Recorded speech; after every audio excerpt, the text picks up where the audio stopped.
This is not nutritional advice or guidance. Do the research and take responsibility. Muscle, after exercise, first requires a minimum amount of calories to grow. Then, the most controversial macronutrient of veganism, protein.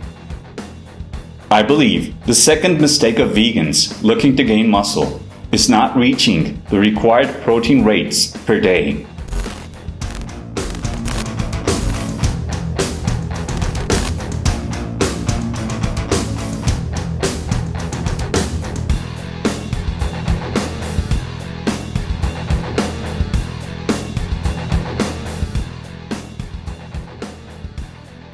Plant-based protein is efficient for a gorilla or a horse to acquire strength incomparable to ours, and for huge bipeds to be competitive in professional bodybuilding.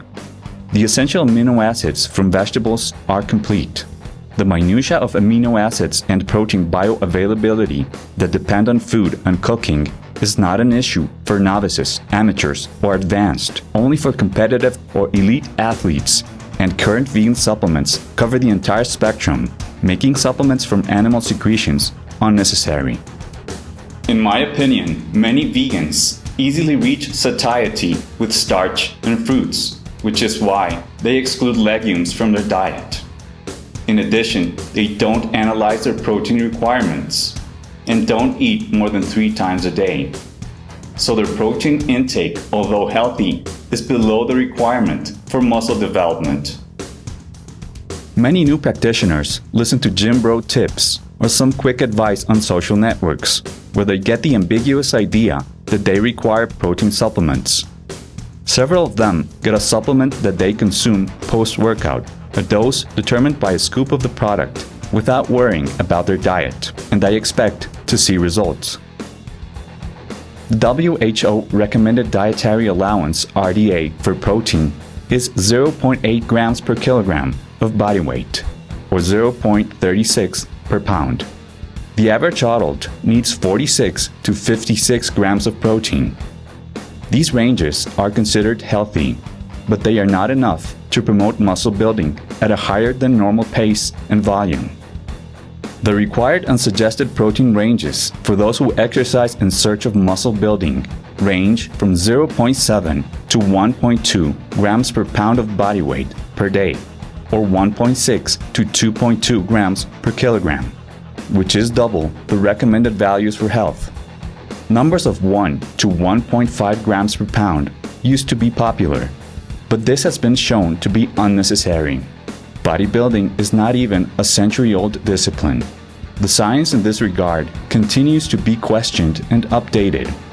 According to recent studies, 0.7 grams per pound or 1.5 grams per kilogram is a sufficient and suggested amount for bulking, and 0.8 grams per pound or 1.8 per kilogram for cutting stages.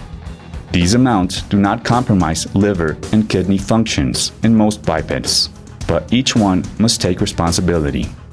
Competitive individuals of colossal proportions are usually in higher ranges, also under permanent medical controls. Excess protein can affect the liver and kidneys. Based on the recommended bulking rate of 0.7 grams per pound, which works well and is least health compromising, a 132-pound or 60-kilogram individual may aim to consume 92.4 grams of protein per day. A girl of 118 pounds or 54 kilograms can consume 82.6 grams of protein per day. It's not about consuming a scoop of supplement in a supposed anabolic window of 30 minutes after training. Myth debunked. The so-called window is way larger. It's about reaching the required daily rate, which is what has been proven to work and is more important. It is about structuring our daily diet to meet that goal. It used to be said that the muscle can only use 20 to 25 grams of protein per meal to grow. This has also been disproven with muscular individuals who practice intermittent fasting or consume fewer, larger meals. But it is still true that it is more energy and digestive efficient to distribute our food in spaced portions when we seek muscle development to optimize our performance and when we have satiety problems. Some suggestions to meet the daily rates. 1. Include more legumes and/or plant-based meats in your diet. 2. Have 4 to 6 servings a day. In other words, forget about the 3 typical meals: breakfast, lunch, and dinner. Add more meals and spread your food intake. This also helps with satiety issues. 3.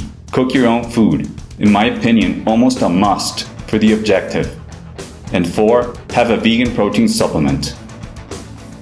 The whole foods that provide the most protein from the plant kingdom are legumes, which is why raw diets are not efficient for bodybuilding. Most legumes require careful draining and cooking. Some high-protein plant whole foods are soybeans, tarwi or lupins, lentils, black beans, peanuts, tempeh, chickpeas, tofu. Others that are not whole: supplements, vital wheat gluten. Several plant-based meats usually have rates that serve this purpose. They are an easy and efficient option. To put together a daily meal plan, we start from the requirements. We will go through the example of an individual who is 1.73 meters, that is 5 feet 8 inches, and weighs 132 pounds, or 60 kilograms. A healthy weight, but typical of someone thin for that height. The plan will be 5 meals a day for the bulking phase. The suggested conservative goal of daily calories for muscle gain is 2,680. Protein at a rate of 0.7 grams per pound is 92.5 grams per day. These values should be reviewed as weight increases. We can start from a database of usual foods and their nutritional values. This is not a nutritional suggestion. It does not consider, although it is comprehensive in micronutrients.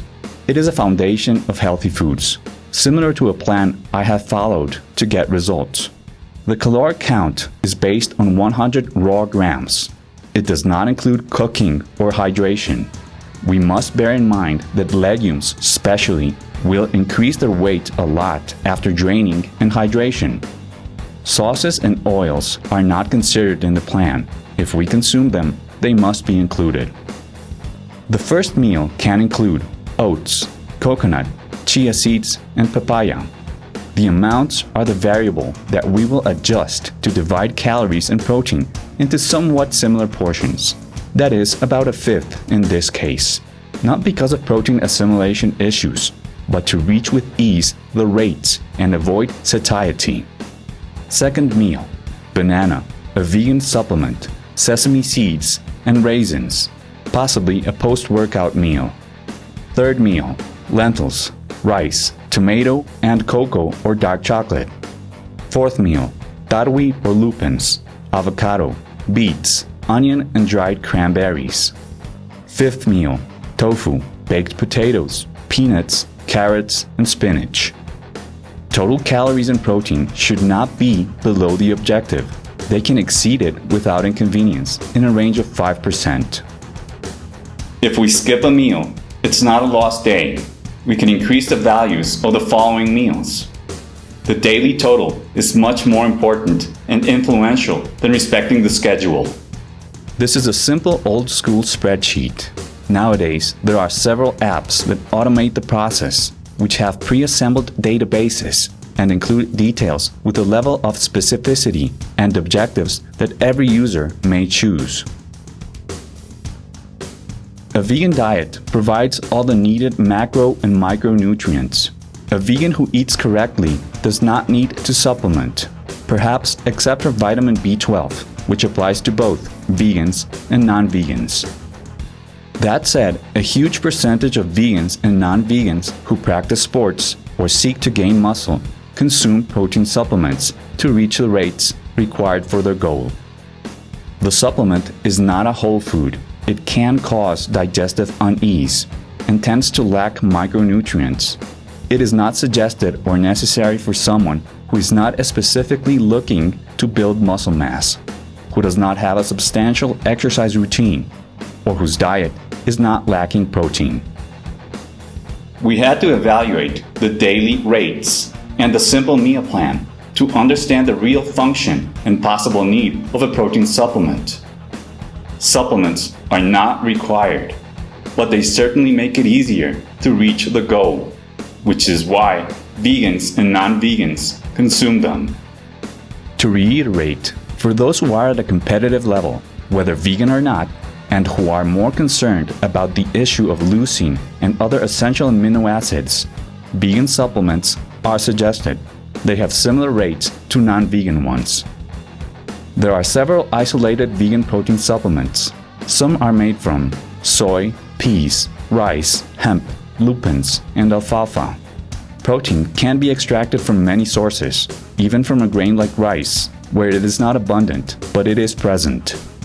The values of carbohydrates and fat in supplements are of little relevance to the vast majority of vegans who still need the calories.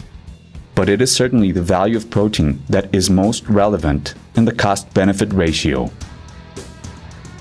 If we work out to gain mass and/or strength, structuring our diet with a plan to reach required calories and protein per day will make a huge difference in our results.